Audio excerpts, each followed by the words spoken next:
Olá, tudo bem com vocês? Vou falar bom dia, boa tarde, boa noite, porque eu não sei que horas vocês vão estar assistindo esse vídeo. Estamos aqui mais uma vez da série do Diversificando. Estamos aqui tendo a honra de receber a professora Melanie Hetz e ela vai conversar conosco. Só que antes eu vou fazer uma breve apresentação da professora, que tem um currículo maravilhoso. Então vamos lá. A professora Melanie Hetz, ela é proprietária da Brain2B, que cuida de treinamentos, ajuda as pessoas a se comunicarem melhor, para elas terem mais foco e criatividade, entendendo o funcionamento do cérebro. Ela é comunicadora, graduada em jornalismo e história, tem 20 anos de experiência com comunicação, gestão de equipes e projetos. É doutoranda em mídia e tecnologia pela Unesp, mestre em comunicação pela Unesp, especialista em neurociência pela Santa Casa de São Paulo. Ela atua como docente nos cursos de pós-graduação de estratégias competitivas de negócios da Unesp. Fiz esse curso de pós, professora, adorei, viu? Recomendo para todos. E de neurociência e futuro sustentado de pessoas e organizações da Santa Casa de São Paulo. Ela ministra palestras, treinamentos e organizações, mentorias e cursos sobre neurociência, comunicação e criatividade. Ela já palestrou no Sebrae, FATEC, Unesp, ESPM, Federação Aquática Paulista, Ambev, Tilibra, Abracom, entre outros.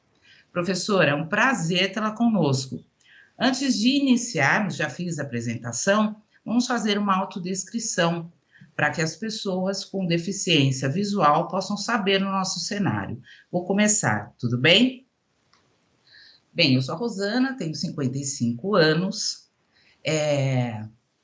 estou com o cabelo preso, meu cabelo é castanho escuro, já tenho os fios brancos, né? Logicamente, pela idade, meu olho é castanho, estou usando brincos prateados, estou usando vestido preto, com riscos brancos geométricos, né? Brancos. Estou sentada num ambiente interno da minha casa, com uma tela de fundo, que está escrito Pascoal Lover. Sou uma pessoa de pele parda, preta, e assim eu já começo a minha apresentação. Professora, agora com você. Bom, eu sou a Melanie Hetz, tenho cabelos claros, estou vestida com um terninho xadrez e uma blusa, uma cor telha, não sei que cor bem é essa. Sou branca, tenho olhos castanhos, e acho que é isso, Rosana. Então, ótimo.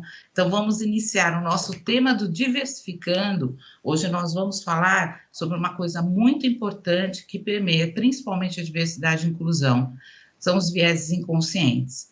E dessa forma, a professora, que é uma conhecedora desse assunto, nós vamos transformar isso de uma maneira muito didática, para que todos tenham conhecimento e simplesmente saibam, não saibam somente porque ouviram falar, mas o entendimento sobre, para que a gente possa realmente ter uma visão clara sobre vieses inconscientes. Então, professora, para que sejamos bem didáticos, o que são vieses inconscientes? Bom, Rosana, primeiro eu queria agradecer a oportunidade de estar aqui com vocês na Pascoaloto. É um prazer enorme estar aqui com vocês, essa empresa de peso, né, com tanta gente aí trabalhando Brasil afora. Então é realmente muito gratificante estar aqui falando com vocês sobre isso, e ainda mais desse tema, vieses inconscientes, que eu acho tão importante a gente conversar sobre esse assunto nos dias de hoje, né? Os vieses inconscientes, Rosana, eles são, na verdade, trilhas preferenciais do nosso cérebro, né? Então, a gente tem... Como é que funciona o nosso cérebro? A gente tem as células do nosso sistema nervoso, que são os neurônios, elas se comunicam umas com as outras por meio de redes, né? E a gente, por ter muita informação do ambiente, o tempo inteiro a gente está recebendo informações auditivas, gustativas, visuais, né? A gente tem muita informação chegando ao mesmo tempo e a gente precisa filtrar essas informações e também ter uma comunicação mais ágil no nosso cérebro. Então, a gente cria esses nossos caminhos preferenciais dentro do cérebro. Como se a gente fosse pensar numa trilha numa mata. Né? Se a gente está desbravando uma mata e a gente vai construir alguma coisa, a gente faz uma trilha e limpa aquele caminho para ficar mais fácil a gente ter o acesso para o outro lado. É a mesma coisa no nosso cérebro. A gente cria alguns caminhos preferenciais para chegar no nosso resultado. E aí, o que acontece com essas nossas trilhas preferenciais? Elas funcionam tanto para o bem quanto para o mal, né? Porque a gente, ao mesmo tempo que a gente tem uma agilidade mental muito grande, a gente consegue fazer várias coisas ao mesmo tempo graças a esses mecanismos, a gente também pode ter visões pré-concebidas, a gente pode ter, se basear muito nos nossos modelos anteriores e não enxergar o que está acontecendo realmente, não dar oportunidade para as pessoas de conhecê-las realmente, julgar pela primeira impressão, e isso pode ser muito prejudicial, né? Então, os vieses inconscientes são exatamente essas trilhas automáticas. E como é que elas se constroem? Né? A gente fala, então, como que a gente vai construindo? Através das nossas vivências, através dos grupos que a gente pertence, a gente vai formando esses modelos mentais.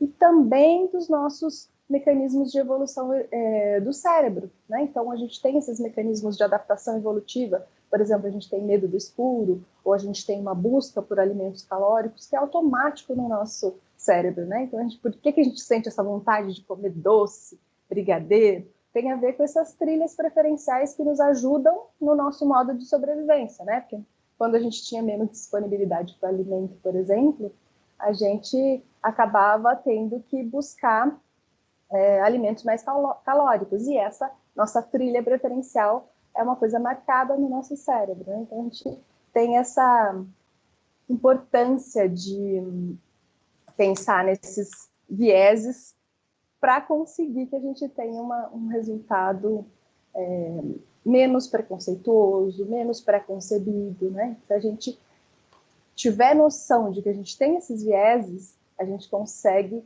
gerenciá-los melhor, embora seja difícil a gente acabar com eles, né? Então tá. Professora, aí olhando, falando um pouco dessas trilhas, né, que de uma maneira inconsciente a pessoa para trazer mais segurança, né, no que ela está fazendo, eu pergunto, nesses vieses tem a ver com a primeira impressão que a gente tem de alguém, correto? Agora, os vieses são prejudiciais, porque como você falou, é uma forma segura que a gente tem de ficar num ambiente que a gente já conhece e que possa não proporcionar tamanha estranheza, né? E como é que a gente pode, de uma forma prática, nos livrarmos dos vieses inconscientes? Bom, como a gente estava falando sobre a primeira impressão, a gente cria essa primeira impressão de uma forma muito rápida, né? A gente tem umas pesquisas, por exemplo, o Alexander Todorov, da Universidade de Princeton, que ele mostra que a gente leva de 50 a 100 milissegundos para formar uma primeira impressão de alguém. Então, o que acontece? Nesses milissegundos, a gente julga pela aparência da pessoa, né? E a gente julga competência, a gente julga agressividade, a gente julga extroversão, tudo somente pela aparência, né? Ele fez, inclusive, alguns estudos muito interessantes, que ele mostra que, por exemplo, quem tem uma sobrancelha, que a parte central aqui é mais baixa, a gente julga que a pessoa é mais agressiva. Quem a gente tem o rosto mais redondo, com as bochechas, a maçã do rosto mais proeminente, a gente acha que é uma pessoa mais confiável. Se a pessoa tem os olhos mais juntos, a gente julga que ela tem menos competência do que as pessoas que têm os olhos mais afastados. Então, simplesmente pela aparência, a gente acaba julgando. E esse nosso, como se diz, julgamento inicial prejudica o nosso julgamento posterior. Né? A gente acaba influenciando o nosso pensamento sobre a pessoa a partir disso. Então, a gente precisa pensar realmente muito sobre essa questão para a gente não julgar somente pela aparência, somente pela cor da pele, somente pelos trajes da pessoa, né? Porque se os vieses são ruins, eles não são ruins. A gente precisa dos nossos vieses cognitivos para ter um funcionamento ágil do cérebro. Senão, tudo que a gente fosse fazer, a gente tinha que pensar, refletir para depois tomar uma atitude. Então, a gente só consegue fazer várias coisas ao mesmo tempo, eu falar com você e me mexer aqui, ou eu pegar um outro material que está aqui do lado, porque a gente tem essas trilhas automáticas. Eu não preciso pensar em cada palavra que eu vou dizer. Então, os vieses são muito importantes para o funcionamento do nosso cérebro. Agora, por outro lado, o que acaba acontecendo? A gente acaba muitas vezes julgando pelo que a gente já conhece. Então, por exemplo, eu posso favorecer uma pessoa para uma liderança baseado no que eu estou mais acostumado a ver. Então, como eu estou mais acostumado a ver líderes, homens, brancos nas posições de liderança, isso acaba fazendo com que, inconscientemente, eu favoreça uma pessoa nesse padrão.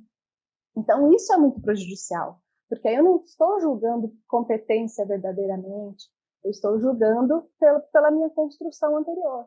Né? Como a gente tem esses modelos de que a mulher é feita para cuidar, o homem para lutar, né? E essa herança da escravidão de que o negro é para servir, isso está muito entranhado nos nossos mecanismos automáticos, e muitas vezes a gente não se dá conta. Existem até algumas pesquisas que mostram o quanto, né, a pesquisadora Manzari Banaji, ela mostra que a gente tem, quando a gente pensa numa pessoa que a gente acha que ela é similar com a gente em alguma coisa, a gente pensa nela numa região do cérebro que é a mesma região que a gente pensa na gente mesmo. E quando a gente vê essa pessoa como diferente, a gente pensa em uma outra região. E isso é um mecanismo tribal do nosso cérebro, né? A gente pensar naquela coisa de sobrevivência mesmo, né? dos que são próximos. Mas o que é mais interessante que a gente precisa pensar sobre vieses inconscientes é que, às vezes, ele não é só sobre a cor da pele ou só sobre a questão econômica, né? Um preconceito de classe, ou um preconceito étnico, um preconceito de gênero, mas, às vezes, também porque aquela pessoa se parece com um menino do 5º ano que estudou com você e que você não gostava muito dele porque ele brigou com você na sala de aula. Ou porque ela usa uma meia esticada e que você não acha que aquilo é adequado. Ou que você não gosta de roupa de bolinha. Ou porque tem um tom de voz que você acha irritante. Mas isso não é consciente. Então, às vezes, você forma essa primeira impressão baseado nessas informações que são completamente superficiais e não dá abertura para ver o que tem dentro daquela pessoa, para ouvir o que ela tem para dizer para você verdadeiramente. Né? Então, a gente precisa ter muito esses cuidados na hora de trocar experiências com as pessoas e dar oportunidades para as pessoas, para um projeto, para convidar para uma equipe, porque senão a gente tem uma tendência a, quando vai montar uma equipe, por exemplo, escolher quem vai fazer um projeto comigo, a trazer as pessoas que são similares a mim, sendo que a gente precisa das pessoas com a maior diversidade possível, porque aí sim eu vou conseguir enxergar o problema de uma forma mais complexa e com vieses diferentes, e aí eu vou ter soluções muito melhores para esse problema, né? Professora, então, assim, quando a gente escuta você falando sobre tudo isso, né, que de uma forma mesmo involuntária que as pessoas têm, né, de querer ter uma proximidade com pessoas que elas têm, imaginam que tem uma relação mais fácil, e a gente pensa aí nesse universo que nós temos. Então, quando você falou que às vezes de uma forma inconsciente a pessoa já olha porque tem lembranças, né, que a pessoa retrata porque parece com alguém, etc., né, que de repente não foi uma pessoa, um momento muito feliz da parte dela. Então, eu acho que a gente parte do princípio que na hora mesmo que acontece esse pré-julgamento, a gente tem que dar a oportunidade também de ouvir as histórias das pessoas, né? Porque se a gente olha que a pessoa, de repente, numa apresentação, ela não tem umas roupas tão, né, entre aspas, né, do que a pessoa criou aquele estereótipo, né, uma roupa mais bonita, mais fina, enfim, de grife, enfim, por uma questão social e outras coisas que acontecem. Então, as relações, essas interações humanas, para a quebra desses viés, é através, então, do conhecimento mesmo, de ouvir a história do outro, é isso, dar oportunidade para que o outro também mostre a sua trajetória de vida, de história, para que consiga fortalecer essa desconstrução. Seria isso? Seria exatamente isso, Rosana. A gente tentar escutar o outro verdadeiramente. Né? E às vezes é difícil para a gente escutar, porque a gente está sempre já pensando na resposta que a gente vai dar para essa pessoa. Pode parar para pensar quando a gente está conversando com alguém, e quando a pessoa está falando, você já está pensando em outra situação para você responder, eu passei por isso, eu fiz aquilo outro. Ou quando ela tem uma ideia, você já vai rebatendo a ideia, Se ela combina com a sua, você já pensa no argumento que você pode complementar. Se ela não combina com a sua, como é que você vai rebater? E às vezes a pessoa nem falou ainda, você já criou aquela trilha achando que ela queria dizer aquilo, né? A gente tem muitos problemas de comunicação por conta disso. Porque a minha caixinha de memórias, a minha caixinha de vivências, o que cria a minha trilha, é diferente da sua caixinha de memórias, das suas vivências, né? Então a gente tem uma influência muito grande da nossa memória. E a gente precisa pensar nisso na hora que a gente está dialogando, de se abrir verdadeiramente para o outro, tentar entender o ponto de vista dele. Mas isso não é fácil, né? A gente precisa se policiar, ainda mais quando a gente está com pressa, que a gente está correndo com as nossas atividades no dia a dia, a gente responde de qualquer jeito, passa uma informação. Isso é muito comum dentro do ambiente corporativo, as pessoas falarem as informações e a pessoa entender outra coisa completamente diversa, né? Porque a gente não espera para ter a informação completa, a gente completa na nossa mente, a gente não presta atenção, isso é muito importante também, né? E quando a gente está fazendo várias coisas ao mesmo tempo, a gente, na verdade, está alternando a nossa atenção entre diferentes tarefas. E aí, muitas vezes, a gente não está com a tarefa completamente naquilo, com a nossa atenção completamente naquilo, ou na fala de alguma pessoa. Então, a gente não tem um registro apropriado dessa informação no nosso cérebro. E a gente não consegue também apreender de forma eficiente essa mensagem. Então, é importante que a gente pense, quando está conversando com alguém, se dá essa abertura de que a pessoa realmente se expresse. E como você falou com relação à aparência, esses mecanismos nos ajudam a pensar, por exemplo, eu vejo que uma pessoa com uma roupa mais simples, eu adequo o meu vocabulário para conversar com essa pessoa, né? Então, eles nos ajudam nesse sentido também, a criar. Se eu vejo uma pessoa vestida como um médico, por exemplo, eu já faço aquela estrutura de, essa pessoa é mais ou menos assim, então posso conversar com ela desse jeito. Isso é importante que a gente faça, né? Isso a gente ajuda a gente na comunicação também. Mas, às vezes, a gente precisa ir além do que está ali na nossa aparência, né? E a gente se mobilizar pelo outro. Não só a gente se colocar no lugar do outro, ter mais empatia, tentar inverter a situação, como também a gente se mobilizar pelo outro, né? Perguntar, o que eu posso te ajudar? Como que eu posso... você quer que eu te ensine a fazer isso aqui de uma maneira mais fácil? Você entendeu, né? A gente conversou sobre isso, você quer me dar um feedback do que você entendeu, do que a gente conversou, para ver se realmente aquilo foi entendido profundamente, né?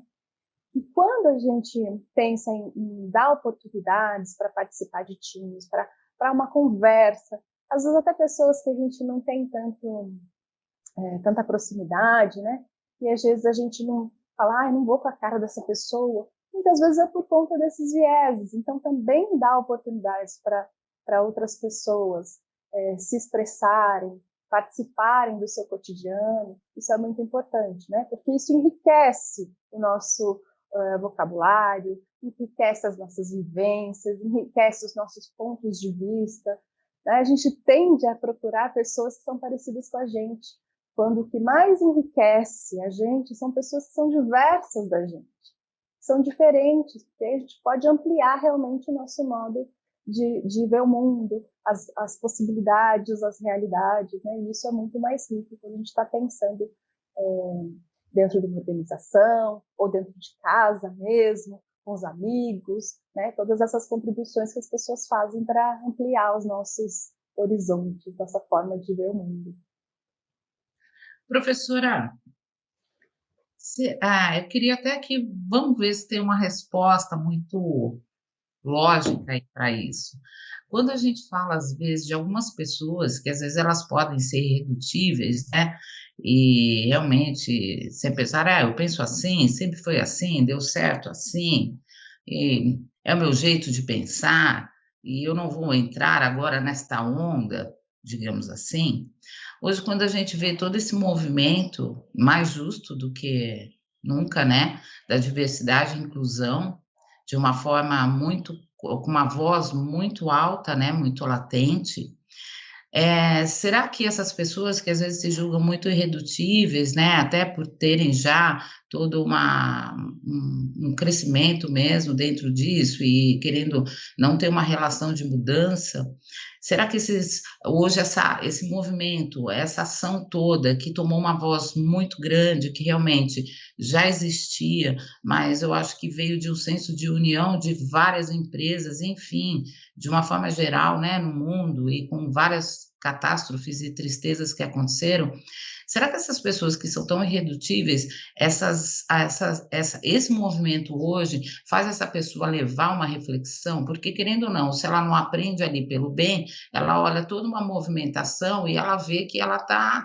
contra, né? Tá seguindo uma maré aí ao contrário. Será que tudo isso influencia também para que as pessoas, mesmo que se julgam muito irredutíveis nessas quebras de padrões, elas consigam, através desse movimento, repensar esses valores? Eu acho que só da gente conversar sobre esse assunto, que esse assunto existe, né, que as pessoas já acendem uma luzinha, né? Porque quando a gente não tem consciência de que isso acontece, a gente ignora o fato, né? Então quando a gente começa a debater sobre o assunto, sobre a importância da gente valorizar a diversidade, por exemplo, dentro de uma organização, né? Hoje, cada vez mais a gente vê as empresas tendo essa abertura e esse olhar de que a gente precisa ter um público diverso dentro das organizações para enxergar os problemas diversos que a gente tem no mundo e isso se refletir no meu negócio, nas soluções que eu posso criar para as pessoas e isso fazer crescer o meu negócio, né? Então, hoje a gente tem pesquisas internacionais, inclusive no Brasil, grandes empresas que estão puxando essa questão da diversidade dentro das empresas, da valorização dos diferentes gêneros, etnias, e mais do que isso, às vezes não é só esse tipo de diversidade, mas uma diversidade de perfis, de personalidade, até mesmo de diferentes deficiências, né? Que às vezes a gente tem habilidades e deficiências diferentes. Hoje a gente vê, por exemplo, que tem sido valorizado muito os autistas dentro da empresa para trabalhar com números, já que eles têm uma grande capacidade nesse sentido. As pessoas que sofrem de transtorno de atenção para movimentos criativos, porque eles realmente têm uma capacidade de conexão de ideias muito grande. Então, a gente tem esse olhar diferenciado para os diferentes perfis, né? Então, a gente não ter o preconceito, aquela pessoa, por exemplo, tatuada, que antigamente a gente olhava, esse tatuado, esse maluco dentro do ambiente da empresa.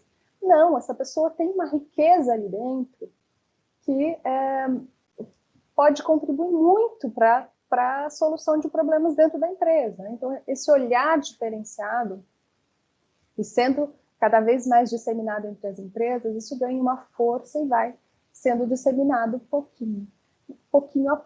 a pouco, a ponto da gente ir conseguindo transformar essa situação, da gente ter, por exemplo, mais mulheres em cargos de liderança, mais negros em cargos de liderança, mais diversidade de uma forma mais ampla, pessoas de classes mais baixas em cargos de liderança, né, que às vezes não tiveram a formação naquela faculdade mais cara, mais conhecida, mas que tiveram uma formação, um esforço, uma experiência de vida que contribui muito para aquele ambiente corporativo. Então, a gente precisa ter um olhar acolhedor com o outro, né? Enxergando as diferenças não como alguma coisa que é prejudicial, mas alguma coisa que é benéfica para o nosso dia a dia, para o nosso trabalho. É lógico que é mais difícil conviver com o diferente? Porque isso leva a mais negociação, né? A gente tem pontos de vista diferentes, mas, por outro lado, o ganho é muito maior, né? Então, a gente tem que estar com esse olhar atento, e as empresas estão caminhando muito nesse sentido, e isso é muito importante, né? Excelente, professora. Até porque a gente fala, né, na Pascoal Luta, a diversidade é valor mesmo. E a gente agora trabalhando com a formação dos comitês, então cada vez mais a gente quer trazer essa voz, né, que ela já existia na empresa, esses anos de fundação, mas de uma forma para trazer isso de um modelo bem estruturado, porque a gente acredita mesmo numa sociedade justa e igualitária, e enquanto uma empresa que tanto emprega, né, tantas pessoas, de que forma a gente pode contribuir isso internamente e a gente poder levar isso também fora da empresa, né, para as comunidades, para os bairros onde essas pessoas vivem. Então, assim, essa relevância, né, de falar sobre isso aí é uma coisa muito latente.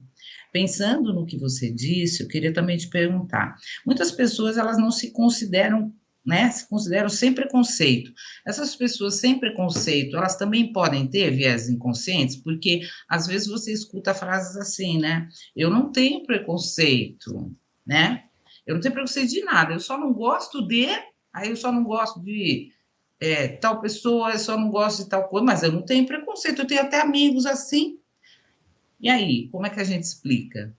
Eu acho muito legal a gente pensar sobre os vieses inconscientes, porque pessoas boas têm vieses inconscientes. Todos nós temos vieses inconscientes, né? Então, quando a gente fala sobre preconceito, a gente fala, nossa, mas eu não tenho preconceito, eu sou branca, mas eu convivo com negros e eles fazem parte do meu cotidiano, eu gosto deles, eu não sou preconceituosa, ou vice-versa, ou eu convivo com pessoas de classes diferentes, eu não tenho preconceito, mas a gente tem um viés que é inconsciente, né, que não faz parte da nossa consciência. Então, até a Manzari Banardi, que é aquela neurocientista que eu tinha citado, ela fala justamente isso, sobre os viés inconscientes em pessoas boas, porque quando eu falo eu tenho preconceito, eu me torno uma pessoa ruim, né? Eu penso, nossa, eu não sou essa pessoa ruim, que eu tenho preconceito contra o outro. Mas, na verdade, todos nós temos esses vieses. Então, todos nós temos preconceitos, né? Mesmo que não seja ligado à raça, não seja ligado ao gênero, a gente tem essas preconcepções e eles estão muito ligados ao que a gente vê mais na sociedade. Então, numa sociedade que a gente tem uma valorização da raça branca, por exemplo, né? Ou a valorização do homem como o detentor do poder financeiro, econômico, né? A gente tem essa tradição na nossa mente entranhada, mesmo que a gente questione tudo isso. Então, muitas vezes, inconscientemente, a gente pode valorizar essas pessoas para times, para cargos de liderança, para uma conversa, para querer estar junto. Né? Então, a gente ter essa preocupação de abrir o nosso olhar e pensar, o que será que eu posso ter qual será que é o meu viés? Né? Tem uma recrutadora norte-americana que ela conta que depois de anos fazendo recrutamento, ela descobriu que ela tinha um viés contra pessoas que usavam roupa de bolinha. E ela mesma que trabalhava com vieses inconscientes, que já tinha uma tradição forte, até ela descobrir, ela falou, nossa, não é possível, né? Porque eu tinha esse preconceito com pessoas de roupas de bolinha. Então, não é uma coisa que a gente consegue detectar facilmente, envolve um autoconhecimento, reflexão, e envolve a gente pensar sobre os nossos atos. Então, se eu sinto alguma coisa e falo assim, ai, não fui com a cara dessa pessoa, e eu trouxer isso para minha consciência e falar, mas por que eu não fui? Por que eu não dou uma chance para essa pessoa? Eu gosto muito de falar para os meus mentorados, para os meus alunos e nos treinamentos de empresa que eu dou, para as pessoas, quando acontece isso, tentar encontrar na pessoa diferente alguma coisa em comum com você. Então, às vezes, se eu descubro um time de futebol, se eu descubro um tipo de música que eu gosto, se eu descubro que ele também estudou numa determinada escola, ou também gosta de comida alemã, sei lá, né? Qualquer coisa que eu consiga descobrir que me faça trazer essa pessoa para mais próximo de mim, me faz pensar como se essa pessoa fosse do meu grupo. E aí eu quebro essa barreira, né? Eu tento ultrapassar, ir além. E aí eu consigo estabelecer um diálogo mais fácil também com essa pessoa. Né? Então a gente dá essa oportunidade de ouvir o outro e também ouvir verdadeiramente, escutar de verdade, tentar se mobilizar para entender a situação da pessoa e não para dar uma resposta ou para falar da sua história também. Ah, eu também vivi uma coisa assim, ó, deixa eu contar, não sei o quê. Porque às vezes a gente está mais preocupado com responder do que com ouvir, né? Então, quando a gente fala de vieses, é importante a gente ter essa amplitude no olhar, né? E quando a gente vai escolher uma pessoa para um time, ou para fazer parte do nosso grupo, ou para ir para o almoço com a gente pode também ter essa amplitude no olhar e dar a oportunidade para outras pessoas se relacionarem com a gente, né? Então, acho que é importante a gente pensar sobre isso, ainda mais nesse momento que a gente vive, né? Político, sanitário, né? Que a gente pensar nessa questão da pandemia, que a gente está longe dos outros, às vezes a gente não tem o contato físico, porque às vezes o contato físico aproxima a gente, faz com que a gente olhe no olho e consiga ter aquele calor humano, né? Então, a tecnologia, ela tem essa dificuldade de a gente, essa barreira, né? De a gente conseguir captar mais do que a gente está dizendo, né? A gente, com a linguagem não verbal, fora do ambiente tecnológico, a gente tem mais facilidade de se aproximar das pessoas. Então, nesse momento, a gente precisa ter em mente que está todo mundo muito estressado, está todo mundo muito sobrecarregado. Nosso cérebro, ele tem muitos mecanismos automáticos, que é o que fazem esses vieses inconscientes. E quando a gente não está nos nossos mecanismos automáticos, a gente usa mais o nosso córtex pré-frontal, que é essa área bem atrás da nossa testa, e que é a área mais desenvolvida do nosso cérebro, que faz a gente pensar racionalmente, né? Voluntariamente e não automaticamente. Mas quando a gente usa demais essa área, a gente fica sobrecarregado. A gente não consegue mais pensar com tanta clareza, porque ele fica realmente sobrecarregando o sistema. E os nossos mecanismos automáticos são justamente para nos ajudar a ter mais agilidade. Mas nesse momento de pandemia, a gente tem vivido muito fora do automático, né? Porque o que eu vou fazer de almoço hoje? Eu vou ter que cozinhar, as crianças em casa com aulas online. Então é um que interrompe o trabalho porque eu tenho que atender um filho. Aí depois vem o outro filho. Aqui em casa, por exemplo, eu tenho 3 e tenho sofrido isso com as aulas online, né? Então é bastante complexo esse gerenciamento. Tudo que a gente vai fazer é diferente. Eu vou no mercado, é diferente. Eu tenho outros procedimentos. Eu tenho que limpar os alimentos na hora que eu volto. Eu vou fazer alguma coisa, vou ter que me cuidar, ir de máscara, voltar, passar álcool gel. Então, a gente tem, assim, a nossa rotina muito modificada. E isso gera um estresse. E aí, quando eu vou conversar com a pessoa, isso pode gerar muitas explosões, né? Porque está todo mundo sobrecarregado e eu vou falar uma coisa, a pessoa entende outra, e isso gera muito conflito, né? Então, a gente precisa estar muito mais atento às nossas emoções, às pessoas que estão em volta, e vendo o quanto essas pessoas estão precisando da nossa ajuda. Às vezes tem coisas que são óbvias para nós, mas para o outro não é.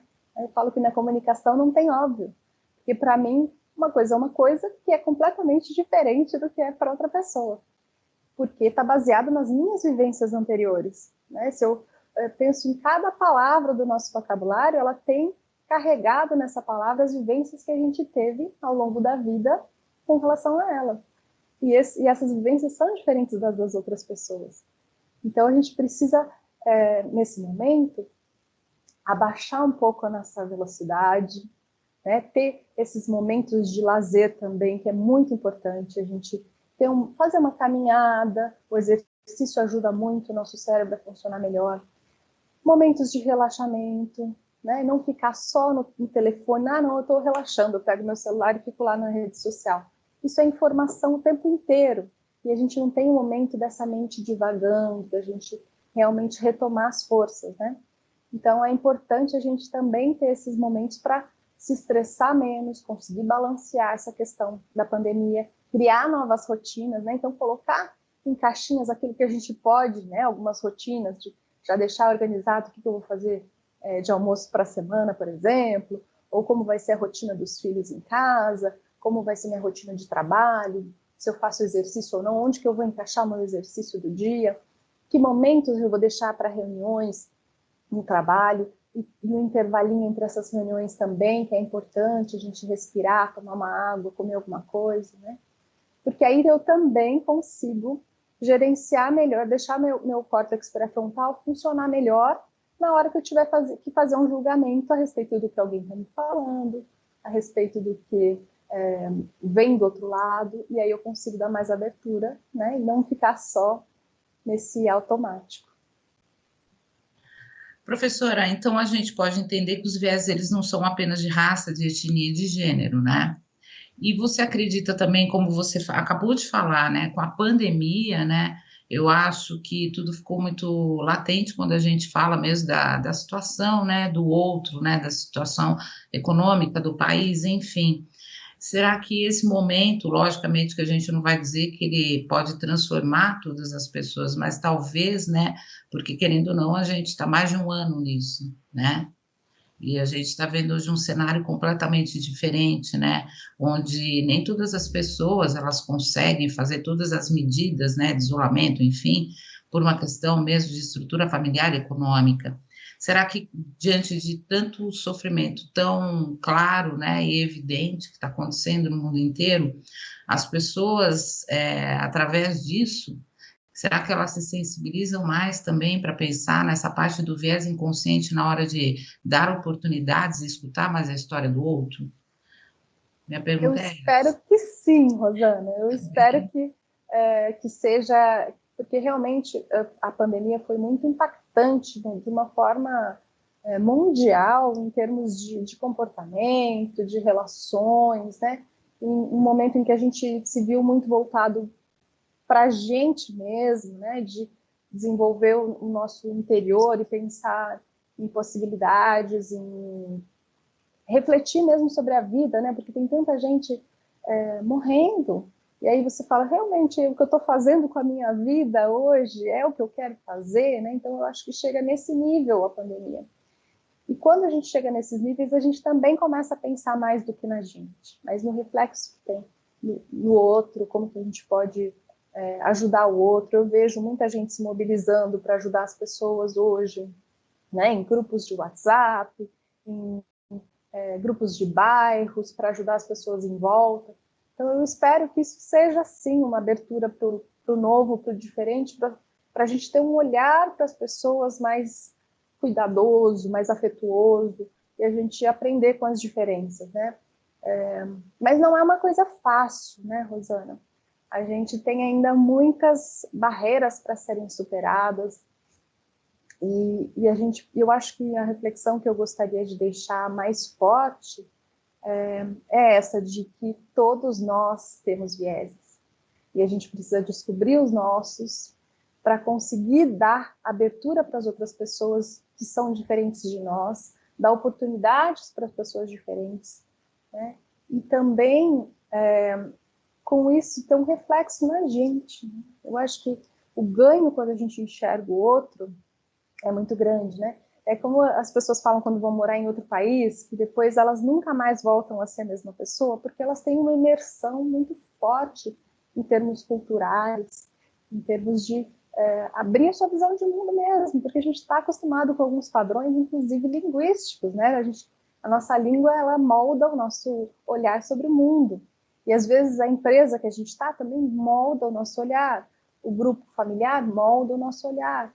Então, a gente ter acesso a pessoas que tiveram vivências diferentes faz a gente ampliar isso, ter uma profundidade no nosso olhar e a gente se desenvolver, né? Então, a gente consegue ter realmente uma bagagem que não é nossa, mas que é muito transformadora para a nossa vida, para o nosso trabalho e também gera resultados profissionais, né? Então, a gente precisa pensar no outro dessa forma. E também a gente vem vendo com essa questão da pandemia que cada vez mais a gente trabalha com uma cultura colaborativa dentro dos ambientes corporativos, né? Então, a gente saber trabalhar em equipe envolve pensar no outro, envolve pensar como que eu posso ajudar essa pessoa e que reflexo isso vai ter para o grupo, essa minha ação está condizente com o que é melhor para o grupo. Eu acho que ter isso em mente é sempre importante. E abrir esse olhar para o outro de uma forma verdadeira, né? Eu acho que é o mais difícil a gente conseguir enxergar o outro verdadeiramente. Professora, eu quero muito agradecer esse bate-papo. Eu acho que ficou muito claro para a gente.